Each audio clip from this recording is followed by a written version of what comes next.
નમસ્કાર, આપની સાથે હું છું રાકેશ પંડ્યા. આપ નિહાળી રહ્યા છો અડીખમ ગુજરાત.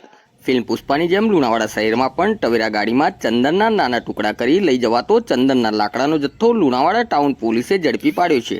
જ્યાં લુણાવાડા ગોધરા હાઈવે પર શંકાસ્પદ ગાડી જણાઈ આવતા તપાસતા ચંદનના લાકડાનો જથ્થો મળી આવ્યો હતો. આ ઉપરાંત ગાડી ચાલકને લુણાવાડા ટાઉન પોલીસે ઝડપી પાડ્યો છે.